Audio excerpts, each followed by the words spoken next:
हम तो समझावत तो बोलिए बानी तू समझी तो अब नु साला खाली कमाए के धुन में लागल बा ना होई तो हमरे से गरज तू चरत चला ली। ए फोन नु आवत फोन आवत उधार बतिया बा के नौकरी करने पंजाब में फोन पर करता रह देना बतिया में काम करता नहीं हम अभी हम नहीं जानता नहीं कि का बीतता हमरा ऊपर फोन तो उठा के बतियाए के चाहिए।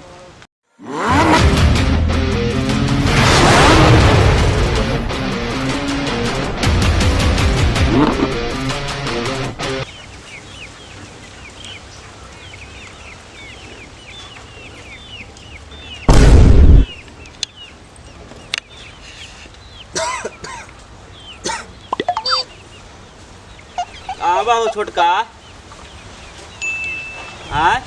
चल मेरा तो मेरा के समझ धक के बउआत रहत है 3 आदमी 4 आदमी घर में घुस जात है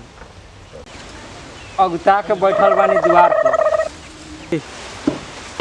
तो ये सब काम करता ना ये कहिया दिमाग होई ससुरा के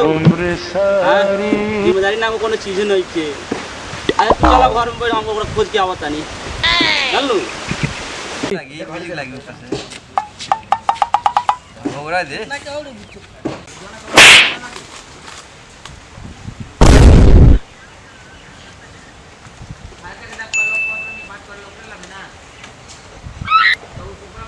ओह नो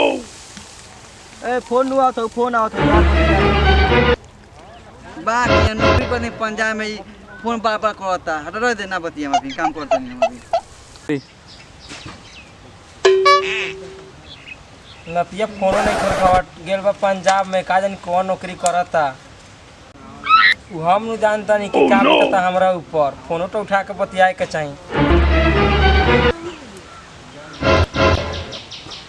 हाँ हेलो हाँ हेलो कही ना समाचार हम उनका संगतिया बोलता नहीं समाचार तो सब ठीक है बा वो नटिया के समझावत क्या है नहीं कि आप बुझा के भेजी ना अरे वही बात ना कहब कि दो आदमी बतियनी ऐसा हम तो समझावत तो बोलिए बानी तू समझी तो अब नु साला खाली कमाए के धुन में लागल बा ना होई तो हमरे से गरज तू चरत चला ली। बाप रे काम कर दे हाल खावा साला बा के निकाल साला क्या हो जान फोन तो करते ही होई काम धंधा साला नहीं खाली घुमा देखा नहीं केने बात साला कहां से बतेबे साला अरे साला का कौन बता नहीं कान तो धइले रहनी है ए इधर साला हमरा घर के नंबर है साला रे साला तू ना बतेबे तो हम ना बतियाई मेहरार के दुख लार ना समझता रह तू ए साला ओके चाहिए हम ऐसा मातन भर भर दिन हेता घाम में आ तू के बा अब यहाँ तक घरे जाए कोई कौन फोन लगा के बुझी बतियात रहतिया और सोचे कोई चलो तनी बहुत अथी बनत चलो तनी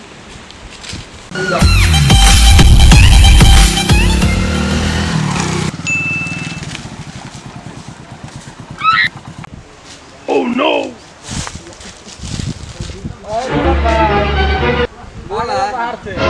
आगे नहीं तो बात नहीं चल रहा हो कौन चीज अरे आओ ना बताई बतावा अरे पंजाब में कटनी करता रे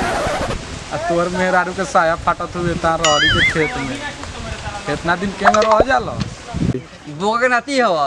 मोहब्बत बात सही दिखाई में हर चोली जा साया देखे लो तो नहीं ये काम करना बते बाप रे बहुत मेहनत बसाला पंजाब में कोई नहीं ए कहां बा सर रे निको सा तो या तो घर नहीं सके न गोल बस पाक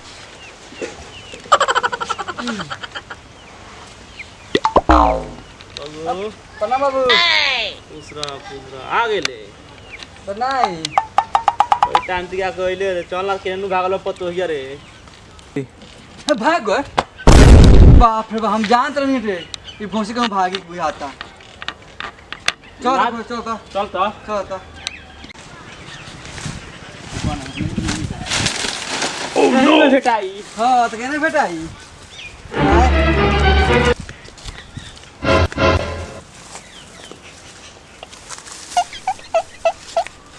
तो या बाप रे बाप ना मिली हमें है यार ए पतैया ना मिली